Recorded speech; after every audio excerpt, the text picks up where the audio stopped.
Welcome to Channel's Business Global with me, Juliana Olayinka, reporting from just outside the Palace of Westminster in central London. A happy new year to you. Coming up on today's show, we lead with a story that cuts across sovereignty, security, and the future of the rules-based global order. The arrest of Venezuela's President Nicolas Maduro by US forces and what it tells us about an increasingly interventionist American security posture. Just days earlier, the United States carried out rare airstrikes inside Nigeria, targeting Islamic State-linked camps in Sokoto at the request of the Nigerian government. What do these two events tell us about the limits of sovereignty, the nature of security cooperation, and the precedents now being set? I'll be joined by author and historian Dele Ogun to examine what the Sokoto airstrikes mean for Nigeria's security calculus and how Abuja's relationship with Washington may be evolving. Then we turn to Europe, where Britain and France have agreed to deploy troops inside Ukraine as part of the new coalition of the willing once any ceasefire takes hold. What does this mean for the UK's role in the war, and how far is Europe now prepared to go? I'll be discussing this and much more with our Downing Street correspondent Simon Pusey. Then later I'll be looking back at some of the biggest business news stories of the week. But first, in case you're wondering why I'm shivering and struggling to catch my breath, Britain is facing ongoing winter disruption with ice warnings issued across much of the country as Storm Goretti moves closer. The Met Office has warned of hazardous conditions with freezing temperatures, making roads and pavements slippery and increasing the risk of travel delays. Storm Goretti, the first named storm of 2026, is expected to bring heavy snow, raising the likelihood of further school closures after hundreds were shut earlier in the week. Transport operators are already warning of disruption. Eurostar says passengers should expect possible delays and cancellations, with UK rail travellers advised to check journeys before travelling. Elsewhere, Prince Harry has reportedly regained the right to automatic armed police protection when visiting the UK, following a renewed security review by the Home Office. The Duke of Sussex had previously lost a legal challenge against the Royal and VIP Executive Committee, known as RAVEC, after his taxpayer-funded protection was withdrawn when he stepped back as a working royal. However, according to reports from this week, Prince Harry wrote to Home Secretary Shabana Mahmood in September, citing two stalker incidents, including one in which an individual was able to get within close proximity of him during a visit to London. RAVEC, which operates under the Home Office, carried out a fresh risk assessment and is now said to have concluded that the Duke meets the threshold for official armed protection. A source quoted by the Mail on Sunday described the decision as effectively settled, with security arrangements now expected to be reinstated for future UK visits. In other news, Britain and France have signed a landmark agreement committing to deploy troops inside Ukraine once any ceasefire with Russia takes effect. The deal was signed in Paris by Sir Keir Starmer, Emmanuel Macron and Volodymyr Zelensky as part of a coalition of the Willing Summit involving leaders from around 35 countries.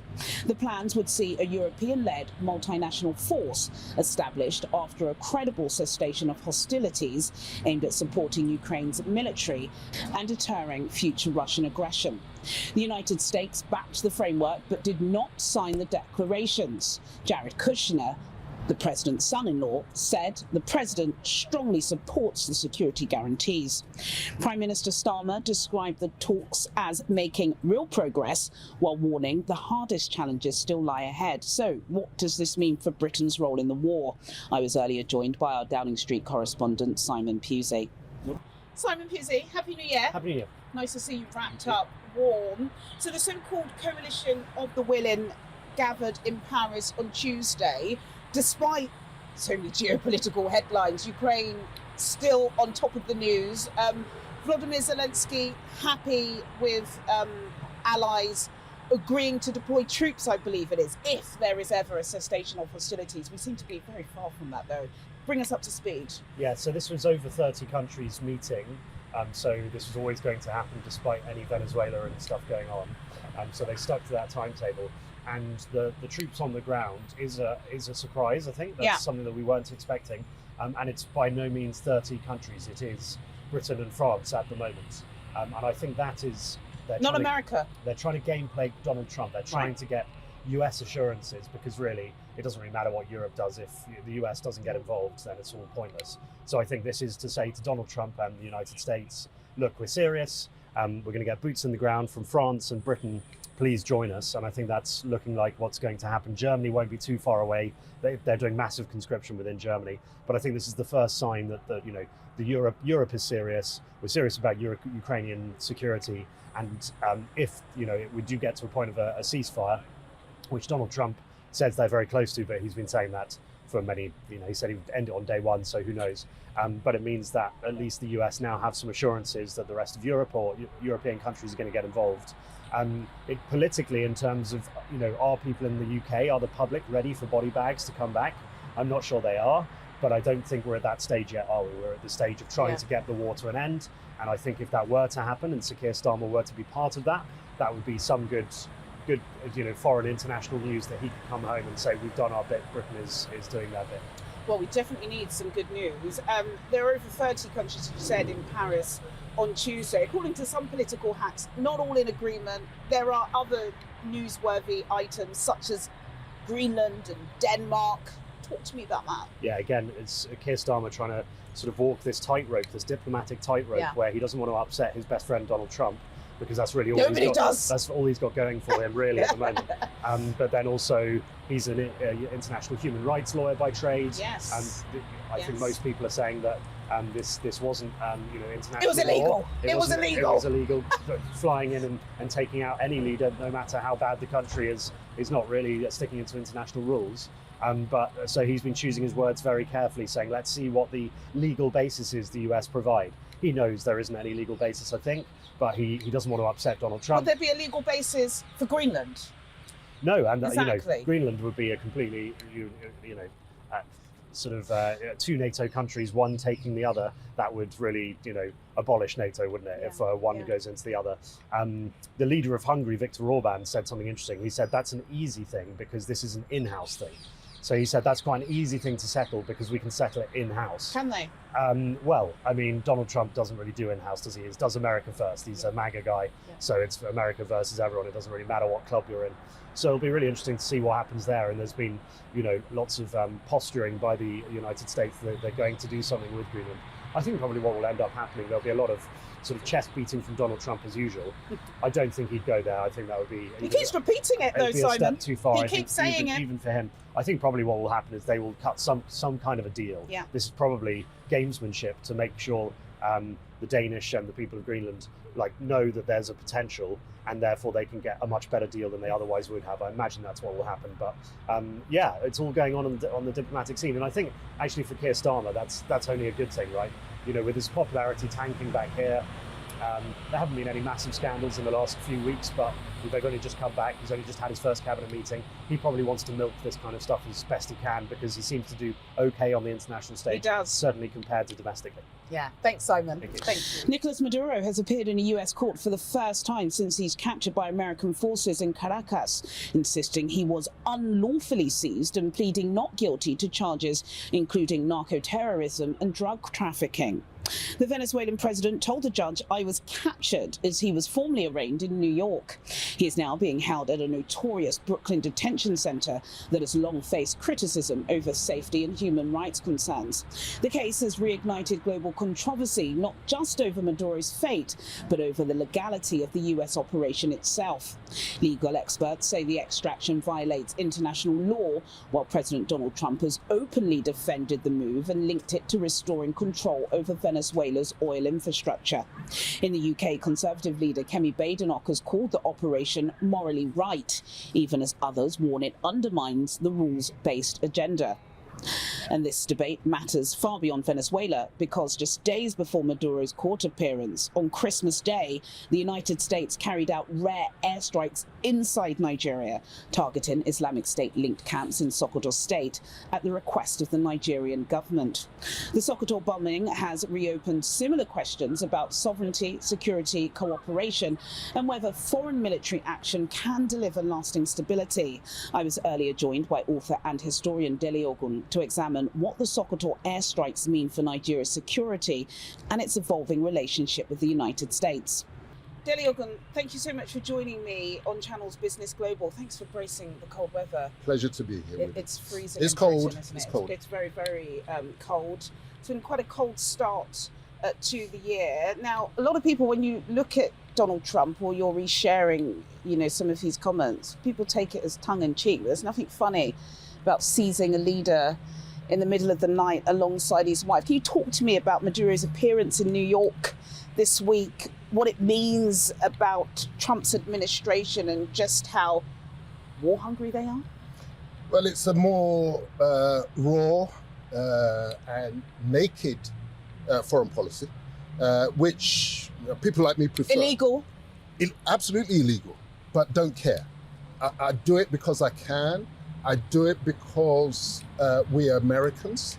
And he's you see the others, the neocons, the Obamas, they did the same thing, but it was a still fist hidden behind the glove. Trump takes the glove off. He takes the mask off.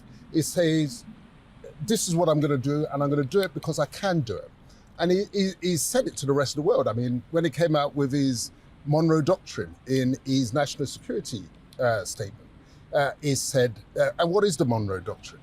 It's a buzzword. What is the Monroe? To understand it, you've got to go back to 1493. Wow. Yes? 2 years before Columbus's return, they've discovered the New World, in inverted commas, yeah? And what does the Pope do? The Pope at the time, 1493, he issues the papal bull, because the Pope ran the world at that time. He issues something called the papal bull Inter Caetera, 1493, look it up. What that bull did was to divide the world between Spain and Portugal. Right. He said to the king of Portugal, yours is Africa and Asia and India and Brazil. And he said to the king of Spain, yours is the Americas. Yeah, so that's how the world was divvied up. What happened was that the British Empire broke that up. Queen Elizabeth I Empire came out, defeat the Armada, defeat the Spanish, and the Brits grabbed it. And the French joined them in grabbing it. Did Trump do as much extensive reading as you? Oh, they understand the history. No mistake about it. So what Trump is doing, 1823 was the Monroe Doctrine, the then US president, who said, this is America. He was speaking in terms of North America. We've got that. South America is our back garden. So he was effectively re-divvying up the world and said, we're grabbing this area. And Trump is taking us back to that. Goodness. And he's saying that, okay, this one world globalism that Blair and Obama and the Bushes were trying to build, I'm not into that. I'm pulling out. I'm not interested in one world. I'm taking care of home. I'm making America great again. And making America great again includes the whole of the... At the expense of a cohesive world order. He's tore that up. Well, let's be honest. That rules-based order, how obedient to the rules were they? Yeah.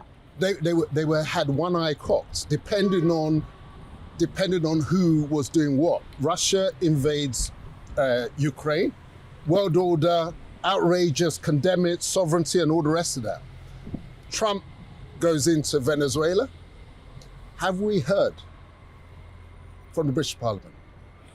Starmer was they in were Paris. trying to put him on the point. He's been back Paris. since, and they've been asking him. Yes. Is it illegal or is it not? Well, according to Kemi Badenoch, it's not illegal. Well, there you are. Kemi says it's morally right. We'll come back to Kemi later, I'm sure. But in essence, the rule-based order was one rule for you and one rule for us. Yeah.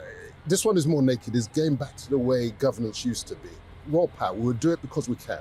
And that's essentially his Monroe Doctrine. And it's important to understand this as well. This year is the 250th anniversary of American independence for Britain. Ooh. And unfortunately for the British Empire, they've got Trump in office. And unfortunately, I thought he was besties with Sir Keir Starmer. You see, Starmer is desperately trying to cling on because he knows that Trump is not, he's He's made it clear, make America great again. This is the 250th anniversary of our break from Britain and the British Empire. And he's making a statement. Coming up on Channel's Business Global, more from my interview with author and historian Dele Ogun, and I'll be looking back at some of the biggest business news stories of the week. All of this after the break. Do stay with us.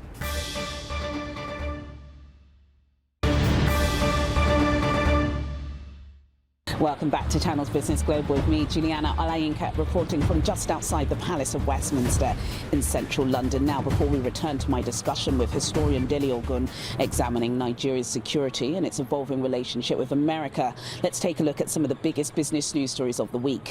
Shell is weighing a return to Venezuela as Western energy majors reassess the country following political upheaval and the easing of long-standing US sanctions.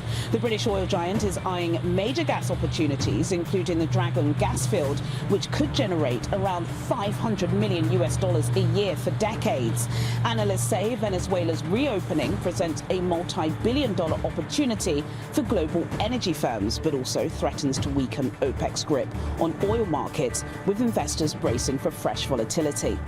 Nestlé is recalling specific batches of its SMA infant and follow-on baby formula in the UK and Ireland over concerns about a toxin called cereulide. The Food Standards Agency says the toxin is highly heat resistant and can cause nausea, vomiting and abdominal cramps. Nestlé says the recall is precautionary, with no confirmed illnesses reported so far, and is urging parents across the world to check batch codes and seek refunds. And regulators in Europe are examining reports of sexually explicit images generated by Grok, the AI chatbot integrated into Elon Musk's X platform. The European Commission says it has taken the issue very seriously, noting that such content would be illegal under EU law. Similar probes are underway in France, India and Malaysia. X says the images have been removed and users involved banned. Now, before the break, we were looking at what the Maduro case tells us about the direction of US intervention and how that thinking connects directly to the recent airstrikes in Sokoto State. Let's continue that conversation with Dele Ogun now. You know, we all got a surprise on Christmas Day night when we heard about the strikes in Sokoto. Are we looking at a more interventionist US security doctrine taking shape? It's, as I said, it's an extension of his assertion of restatement of independence. So let's separate Venezuela from Sokoto. Mm-hmm. What happened in Sokoto, Dele? Well, essentially, we haven't heard much from the federal government of Nigeria, I must say. Well, have we? We certainly have not. We have not. And interestingly, and this is very relevant, we haven't heard anything from Britain. The British Parliament. Mute. It's amazing. Now, bear in mind, this is your colony. Right. Some say it's still your colony. That's I'm of right. that view. It's still your colony. And America goes and hits Sokoto. I think this was Trump's first strike. That was his first strike. It was his signal. This administration. It was his signal that I'm coming out. You know, I'm coming out, and this is the way I'm going to go. I'm not in line with conventional policy. Now, let me explain what happened in Sokoto. Christmas Eve night, he had warned that he was going to do it. Remember, he had made a statement.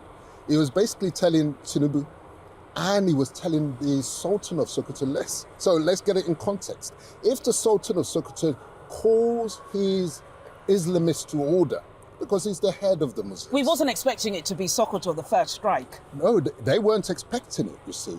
But it's symbolic, because the message that Trump was sending was that it's your responsibility. Christians are being slaughtered, and Christians are being slaughtered. You go to the Middle Belt. Well, that was the excuse. You go to the Middle Belt area. That was the excuse. Was that the reason? I don't think most people agree with that. It was for the minerals, wasn't it? No, because if he's after the minerals are in the south. Why is he hitting Sokoto? There are minerals across the country. Which minerals are in Sokoto? There are no minerals there. If you want to understand what really happened, Sokoto is the seat of the caliphate, the head of the Islamic faith as far as Nigeria is concerned. And there are, because it's the gateway, you see, from Mali and those places. This is where these terrorists are coming in from. So that's the gateway that they were coming in from. And the Americans do it. I mean, give them credit. They do their due diligence, they do their intelligence services, etc. I'm not sure they'd say that in Libya or anywhere else. Okay. So they knew exactly where to strike. And since then, have you heard from the Sultan? Have you heard from our government, Tinubu? He had to claim ownership of it because he had no choice.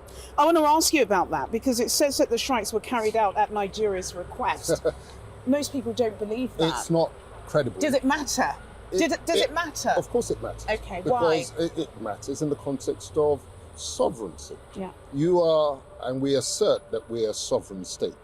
And we have a president who's gung-ho when it comes to dealing with his own people, or in relation to what happened in Benin, where there was an attempted coup next door in Benin, gung-ho, assertive, present. And then when it comes to this issue of the slaughter of your Christian citizens and in Muslims. Part of the country, they're Muslims, of course, in other parts of the country, right. But where the real crisis is the Middle Belt area, which is a Christian area. And it's not the Christians killing the Muslims. Even when the Muslims are dying, it's not the Christians killing them. Let's get that clear. And so the government has neglected its responsibility. And so Trump sends a signal. He says, sort it or I'm going to hit them. And nothing happens. So when Trump now takes the action, Tinubu has no choice but to say, we were part of it. Because otherwise, if he's not part of it, he's got a problem. Why do you not think we've heard more? I know the NSA advisor, he's been across America, hasn't he, lobbying. We've heard from the foreign affairs minister. It doesn't appear to be his brief. We have a new defence secretary. When are we going to be hearing from these individuals, the defence minister? When are you going to hear him from your president on the matter? Yeah.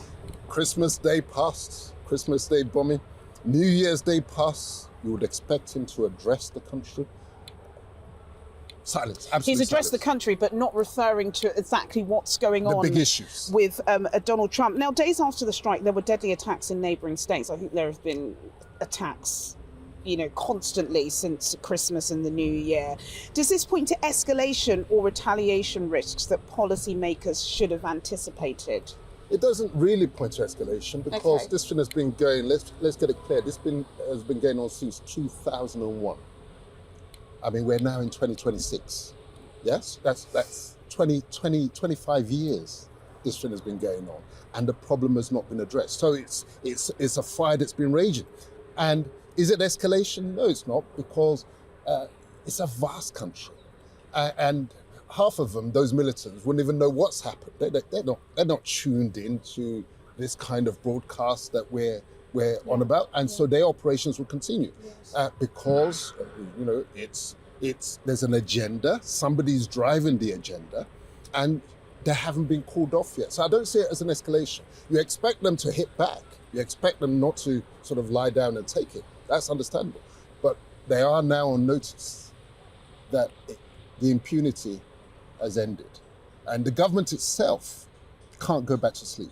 Having claimed ownership and said, we did it together, or as was being put, we asked them to do it. Well, if you've asked them to do it, you better carry on doing it, because the ball is now hopefully in your court. We said, a lot of people don't really watch a lot of what's going on in the news cycle, the news agenda. Those of us who do follow it religiously, we know that Donald Trump changes his mind and his opinion constantly. It's now squarely focused on Venezuela and Greenland. What do you think is going to happen when he does pivot towards Nigeria again? What next? Well, as I said, we are on notice. On notice for what? On notice for governance. I mean, his excuse, you see, you leave the door open. If you don't want outsiders intruding in your affairs, you've got to deal with your affairs. You've got to address them. You just can't leave it and say, oh, you're looking forward to 2027 elections. 2027 elections, the complexion of them is going to change as a result of the fact that crazy guy in Washington is watching. And his Christian constituency have now an interest. Everybody now knows about the Nigeria story by virtue of that strike on Christmas Day.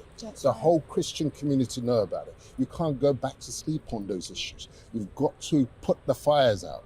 And government, as I said, government simply can't go back to sleep like before. Absolutely. So on that basis, many Nigerians, including myself, will welcome the intervention because they weren't listening. You know, the problem with our governance structure at the moment is that the chains of accountability, the pathways by which you hold government to account, all those bridges have been burnt. They've all been taken down. So they come out and speak when they choose to speak. That's right. There's fires raging right, left and centre. It's as if nothing's happening. Well, sadly, that's all we have time for today. But as always, do get in touch with your comments and suggestions. I'll see you at the same time next week for more in-depth business analysis on Channel's Business Global. Goodbye.